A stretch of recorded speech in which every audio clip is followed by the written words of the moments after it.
どうもウルグアイからトモソーヤです。前回動画から日本人バックパッカーのほぼほぼが行かないウルグアイのマイナーな場所巡りが始まった。もちろん現地人おすすめの場所で、まずはロチャ州にあるラ・パルマの動画。今回の動画ではウルグアイ人気観光地ビーチリゾート南米のモナコと呼ばれるプンタデルエステの近辺の様子を動画で紹介。みんなおはよう。今ウルグアイにいるよ。こんな感じで服やパンツも干しておきましょう。バックパックとかね、テントとかね一応隠したんですけど、さすがにこれは分からんすよね。この辺に隠しました。さあプンタデルエステプンタバジェーナマルドナド編始まるで。出発進行。どうもトモサチャンネルです。ウルグアイ動画2発目ピース。前回はね、一発目の動画でラ・パロマというちょっとねマイナーな場所を紹介しました。今回もちょっと、紹介する場所ねマイナーなんですけど、プンタデルエステという場所を紹介していきたいと思います。マルドナードっていう場所があって、そのね下の方にプンタデルエステっていう場所があって、そこが結構ウルグアイ人から穴場でもないとは思うんですけど、リゾート地っぽい感じなんかな、結構観光地なんですけど、まさかの日本人バックパッカーはほぼ行かない。なぜか行かない。日本人バックパッカーはモンテビデオ、サグラダ・デル・コロニマメントあたりで終わりで、僕がちょっとねいろんなとこね紹介していきたいと思ってるんですけど、日本人バックパッカーの8割が行かない場所です。紹介していこう。チキンレースもうええわ。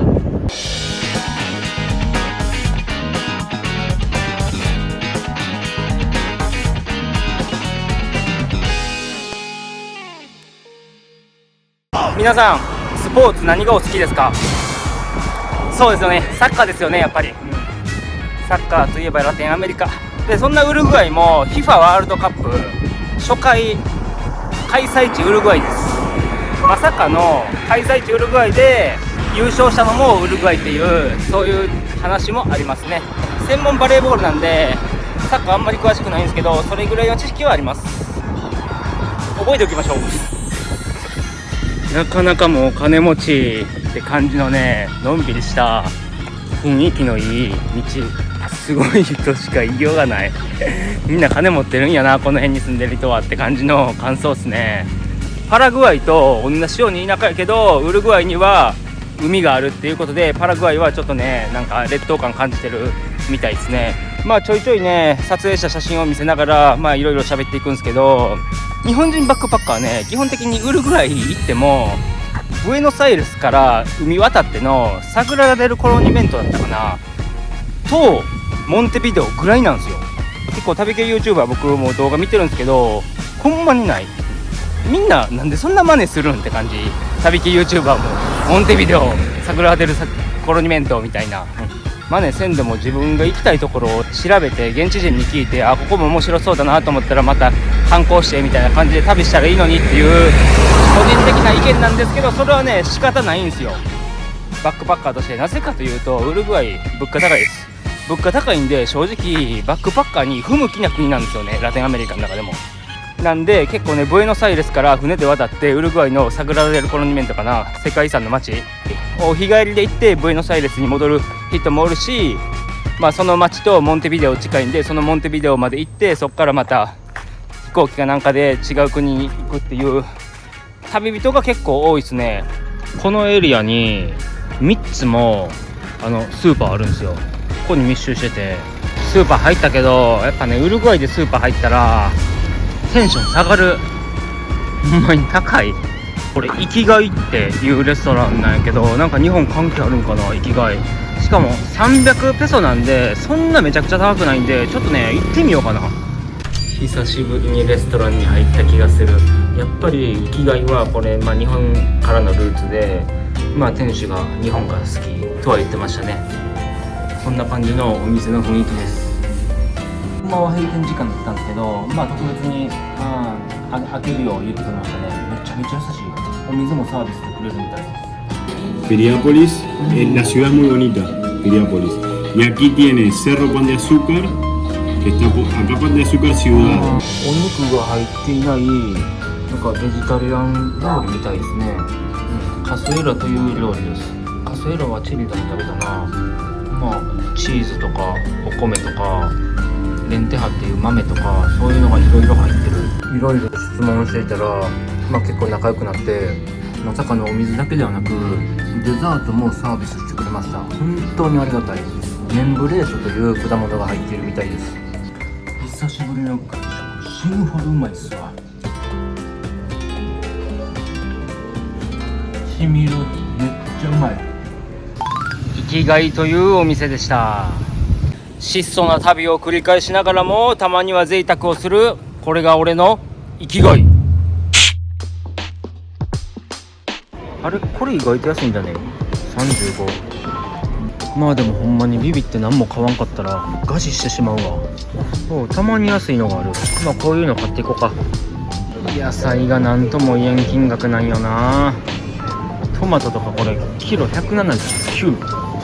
人参とか結構使うんやけど59。たまに地味に安い見つけるの面白いな。19ペソ。珍しくアボカドめっちゃ安いと思ったらまさかの1個58。キロ58じゃない。だるいって。どうしても今日はニンニク買いたいと思ったけどまさかの38。キロじゃなくて1個の値段。ニンニク1個がまさかの遊戯王カードと同じ値段すると絶対遊戯王カード選ぶだろう。154円。たくさんあるモルタデーラの中から一番安いのを選びました。99.6 ペソ。それにしてもこういう黒いポツンポツンがところどころあるんやけど、ウルグアイの中でも 1,2 を争うレベルの夕日の絶景場所を見に行きます。それにしても今日も歩くぞ。今滞在しているマルドナドの西側にある湖、ディアリオ湖というところに来たよ。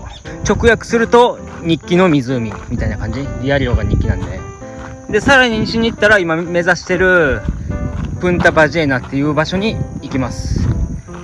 直訳するとクジラの先っぽ的なやつ。釣り竿があったり、ここにね糸があったり浮きがあったりするんですよ。もうここがね絶好の釣りポイントというのは分かりました。そして貝殻、結構デカめやな。今こういう海沿いのね道をずっとぐるーっと歩いてて、多分先っちょまで行きますね。ブラジル同様にウルグアイでもいろんなところにねコンドーム落ちとんよな。もうわざわざ動画回しないけど砂浜の近くとかコンドームばっかりっすよ。めっちゃ中の隠れるところの近くにコンドームとティッシュペーパーとか落ちてます。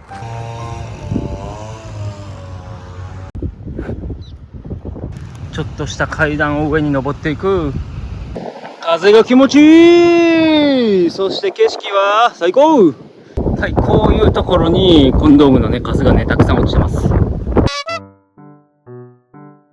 来たー。大きいバスが到着するほどの絶景ポイントです。すげえこの車の数よ。みんなねスタンバってる。車の中でスタンバってる。ほぼ9割の人がやっぱりね待てを持ってるよ。待てを持たずにスマートフォンを片手に持っているのは僕だけです。この雰囲気は今夕方6時40分の雰囲気です。で向こうの先っちょがプンタバジェーナ。もうねクジラの尻尾の先っぽみたいな感じの雰囲気。もはや誰もこっち側の景色を見てないっていうな。さあ先っぽめがけて行っちゃうよ。先っぽまで来たらやっぱいろんなものを売ってるよ。クジラにまつわるものとかも売ってるかな。知らんけど。ウルグアイ最南端来たー。嘘です。明日行くプンタデルエステの方がもう少し南ですね。全然最南端ではないけど、なんかもう雰囲気ね最南端みたいな感じですよ。たくさん歩きました今日も。なんであんなところに家作ったん。津波来たらどうするの。次は白い建物のところに行きます。ギリシャっぽいところ。レストランテテラサスデカーサプエブロという場所。ここね結構人気の場所なんですよ。プンタデルエステマルドナードといったらこの場所で、この景色とこの夕日がもうセットでお楽しみくださいっていう感じですね。外に出て写真撮影とかもう景色見るためにスタンバってますわ。上はもうめっちゃ曇ってますけどね。ただ夕日の向こうはちょっと晴れてるっていうちょうどいい感じ。こっちではもうね綺麗な女の子が写真撮影してます。入場料600ペソ。これはさすがに無理やって。これが有名なレストランスはカーサプエブロ。いやでもこれなんか入れないっすね、普通に考えて。予約しないと入れないっぽい感じです。さっきからゴソゴソなんかもう歩き回って動き回ってして、ゆっくり夕日見てないもうえっか。夕日とかも何回も見てきたし、ブラジルでも綺麗な夕日見たし、日本でも琵琶湖の夕日見たし。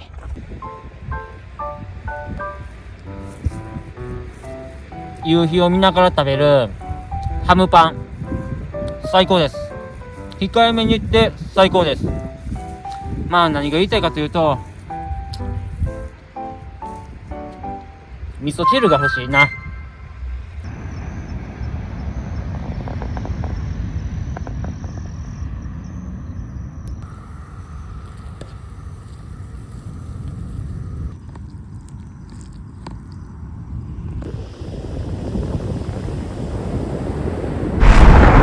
ハンバーガー持つ時の持ち方ってこんな感じですよね。待ってよ、これなかなかやるじゃん。毎日が休日、ありがとう。はい、今日も綺麗な家を見ながら出勤中。うわー、普通に結構降ってきたし、靴の中濡れるんだけは避けたいわ、マジで。やばい、濡れまくり。今日火起こしもできんし、もうずぶ濡れやし、荷物も心配やし、もう最悪やわ。刻々と時間が過ぎていく。それにしても寒い。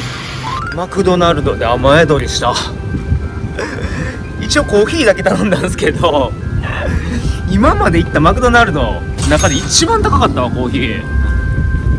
まあそれにしてもね、まあインターネット使えたし、携帯の充電もできたし、まあその費用っていうことにしておこう。現在セントロうろちょろしてます。マルドナードのセントロですね、一番の中心街。それにしても寒い足濡れとるし、都会感増してきた。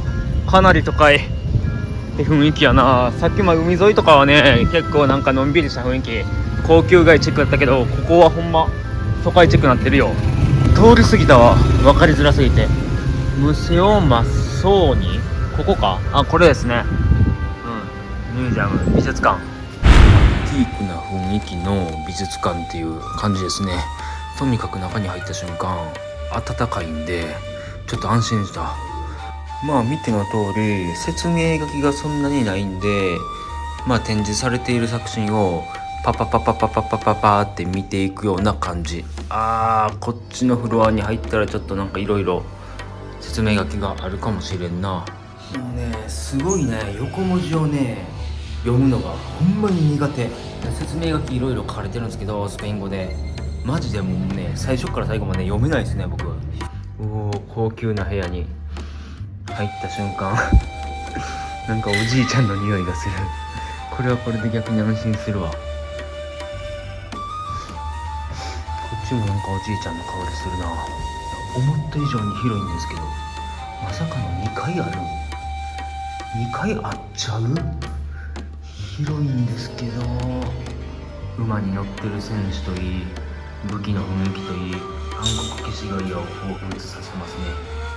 あと1時間粘ったらここで何かね、演奏会みたいなのを見ることができて、あそこにある飲み物を多分無料で飲むことができるんだと思う。さすがに1時間以上は無理。うわ、あれカフェ、あれ飲んでいいんかな。なんか上品な雰囲気といい、カフェも小さかったし、さすがに危険かったわ。このコーヒー飲んでもいいんですか、タダで飲んでもいいんですかみたいな普段だったら聞いてしまうけどね、そういうの。そしたら向こう、僕アジア人で珍しいんで、いいよいいよ、ウェルカムウェルカムみたいな感じでくれる場合が多いんですよ。今回はちょっと危険かったな。はい、所要時間20分。感想言います。思った以上に広かった、暖かかった、そしておじいちゃんの匂いがした。マジアンティーク。4つも感想言えた。素晴らしい。はい、この街の中央広場、プラササンマルナルドでフェルナンドでマルドナードみたいな名前。プラサフェルナンデスでマルドナードか、もうわからん。横文字難しい、スペイン語難しいからのカテドラル正面から見てみましょう。噴水とピンク色のカテドラルとヤシの木のハーモニーが感じられます。公園の近くにある政府の建物もピンク色。はい、もう完全に暇つぶし。ここも入ってみましょう。ふむふむ、こういうタイプの博物館ですね、今回は。ふむふむふむふむふむふむ、表現力の高さを感じます。さっきのアンティークな雰囲気と比べたら一気に芸術的な雰囲気に変わりましたね。実に素晴らしい。男性の割には結構おっぱいある。ハッピーレディーみたいな雰囲気ですね。これは飲んでいいやつなのかわからん。まさかの飲んでもいいとのことでした。これだけでもこの場所ね、来る価値ありましたね。乾杯。と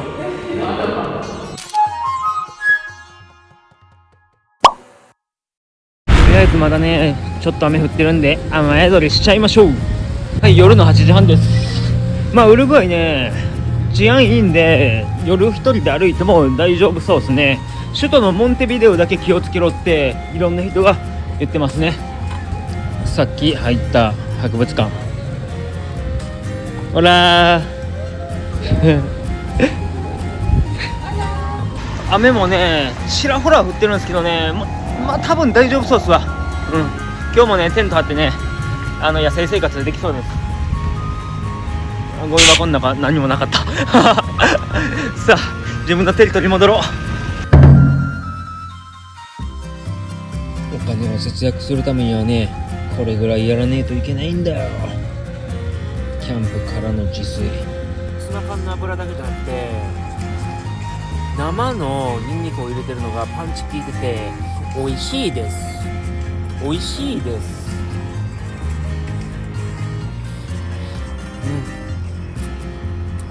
和牛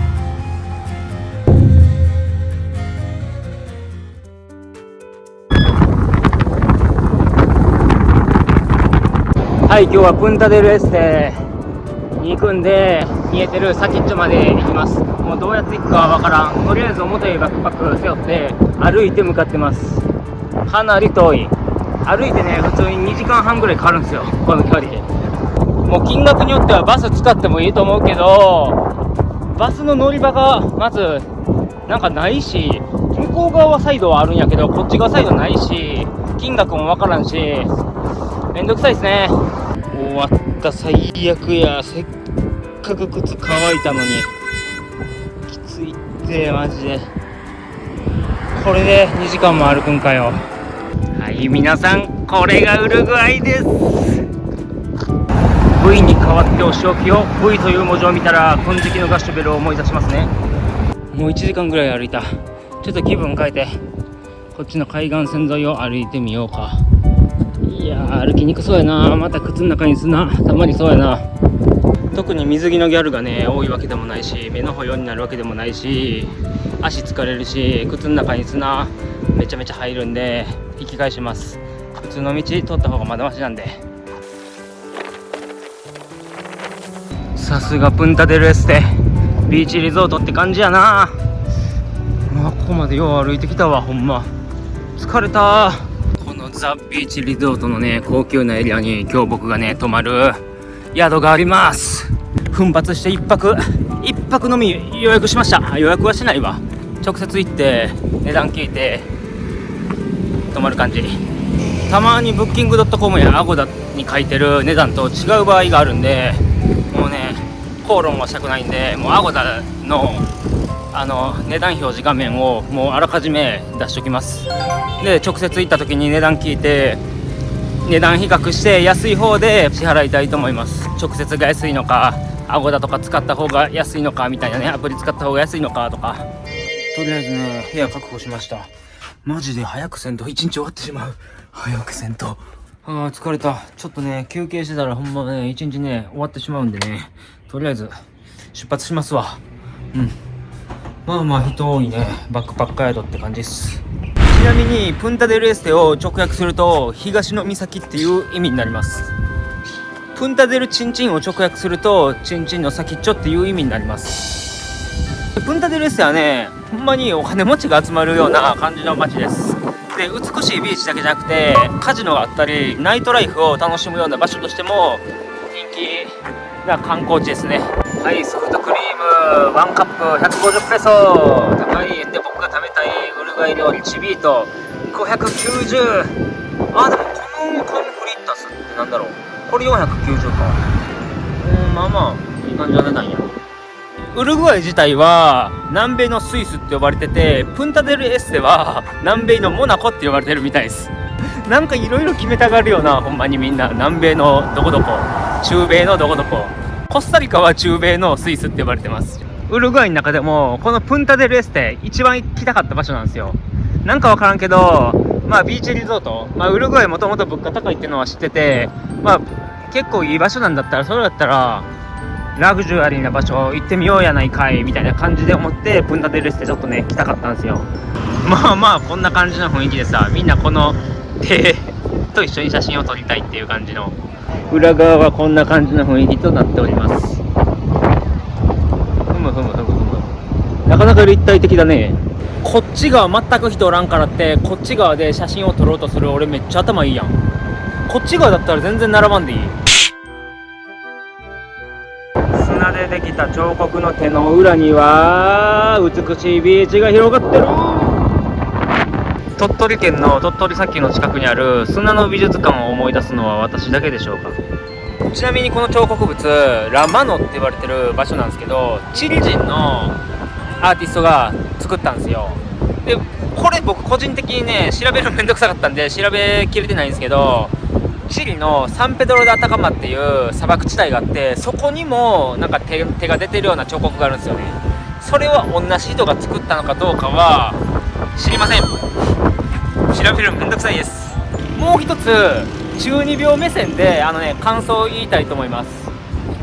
個人的な感想としては、4代目風影様の息子のガーラを思い出す人と、スナスナの実の能力者のクロコダイルを思い出す人の2通りに分かれると思うんですよ。何人かできたら、いやこれクロコダイルが作ったやろ、いやこれガーラが作ったやろみたいな論争になると思います。まあ個人的に僕が思い出したのはアンパンマンの砂男久しぶりですね。はい、プンタデルエステにはこういう場所もあるよ。まあ中央公園的な立ち位置、プラザですね。こういうアクセサリーとかいろんな服が売ってたり、まあそれにしてもね、マーリーファーナの匂いがプンプンしますわ、これは若干欲しいと思いましたね。250ペソ、なんとも言えないネックレス、いろんなアクセサリーが売られています。プエドグラバール、グラシアススイ。まあ物価の高いウルグアイでわざわざアクセサリーを買う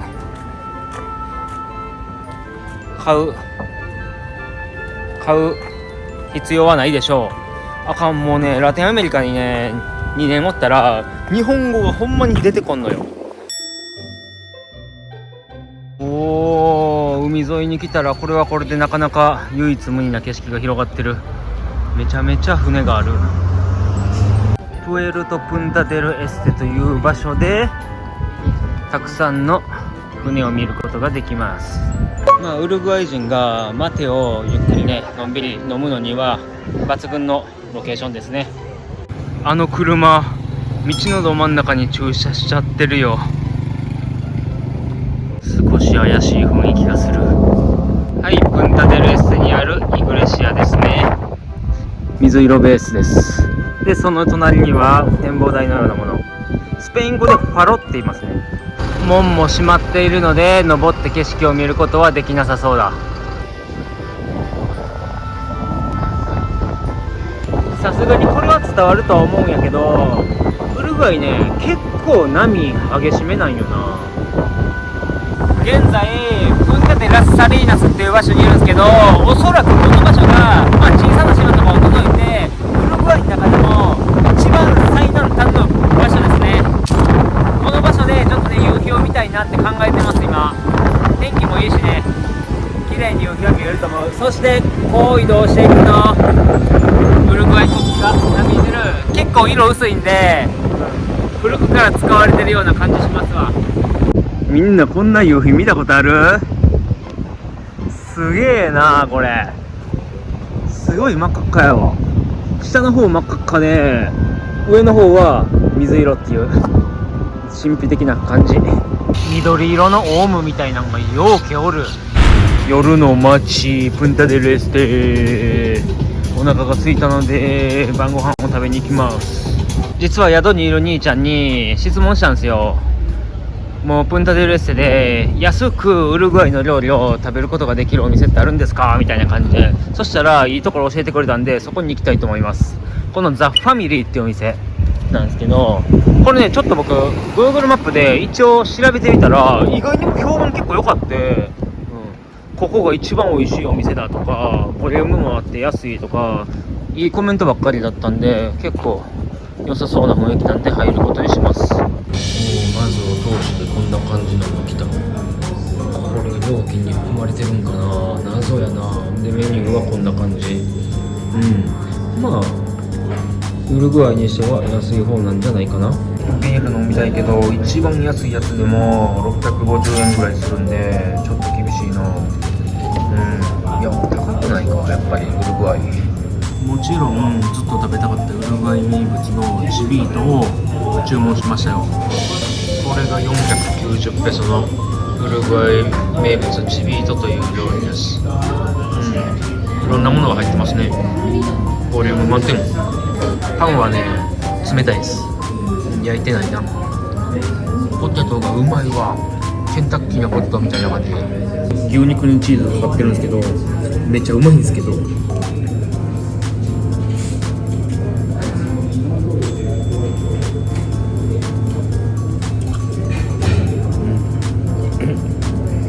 大きすぎてキムタク持ちはできないですわ、さすがに。ごちそうさまでした。まあ正直な感想なんですけど、ハンバーガーやんけ。それをチビートと呼んでいるだけ。まあでもクオリティ高いハンバーガーでしたね。具材はレタス、トマト、チーズ、牛肉、卵、ハムって感じのクオリティがすごい高いスペシャルハンバーガー、それがチビートでしたね。美味しかったけど味は薄めでした。テーブルにマスタードとマヨネーズとケチャップが置いてあって、それでなんか勝手に味付けしてくださいみたいな感じ。自作のバーベキューソースというか照り焼きソースというか、そういうのを味付けしたらもっと美味しいんじゃないかなって思うけど、ほんまになんか味は薄かったっすね、やっぱり。まあそれにしてもね、値段高いピー僕言いましたけど、普通に最初にパンとビスケットの突き出しがあって、さらにポテトも結構入ってたし、まあそんなもんじゃないかなって感じですね。ハワイみたい。ハワイ行ったのも10年以上前になるけど、こんなんじゃなかったかな。近くに海があって、大通りは結構なんか綺麗めのおしゃれなお店が並んでるような感じ。レストランも結構ゴージャスな雰囲気。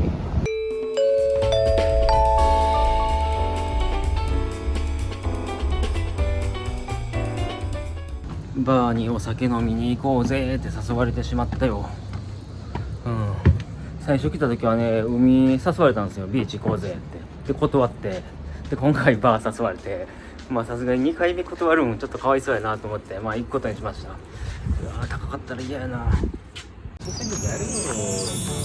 Han llegado hoy, como yo.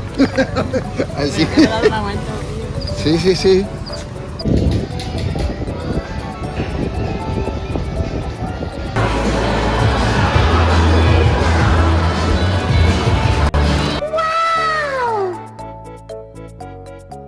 100% ワイが来るところじゃない。やばい。ウルグアイの物価でこれはさすがにやばいぞ。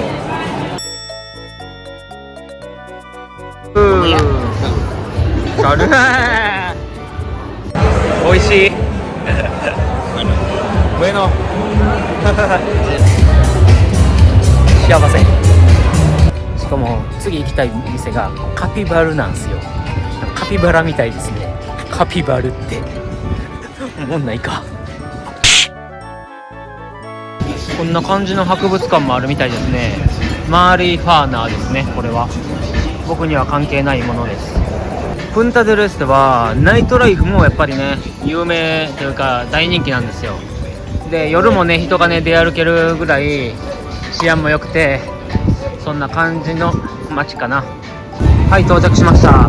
カピバラじゃなくてカピバルです。カピバル。結構音楽ガンガン鳴ってる系のバーですね。やばい、普通に席がないとともにめっちゃいい匂いがする。カピバルが人でいっぱいだって入れなかったんで、夜の海を見に来ております。しゃあなしで夜の海を男2人で見に来てます。切ないな。あまりにも波が強すぎるせいなのか、誰もが小学生の頃に経験した泡風呂のようになっていますね。たくさん歩いてちょっとねお腹減って口がね物足りなくなったんでマクドナルドに来ました。ソフトクリームですよ、やっぱりマクドナルドは。40ペソダブルサボーベス。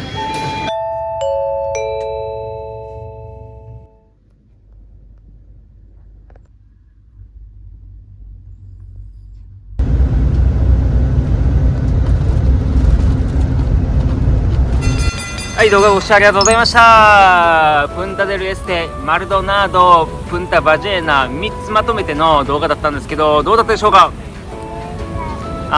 トコジラミ出たんでね、正直宿を紹介するのやめようかなと思ったんですけど、やっぱり紹介しますわ。宿のね立地条件が100点満点中ほぼほぼ100点なんですよ。なぜかというと、セントロに近い、海に近い、なおかつスーパーマーケットに近い、バスターミナルに近い、静かかつ安全性も高いみたいな感じの場所なんですけど、とにかく立地条件はかなり良かったですね。僕が泊まったホテルなんですけど、さらにプンタデルエステの中でも多分最安なんですよ。宿泊費に関しては自分は410ペソ払いましたね。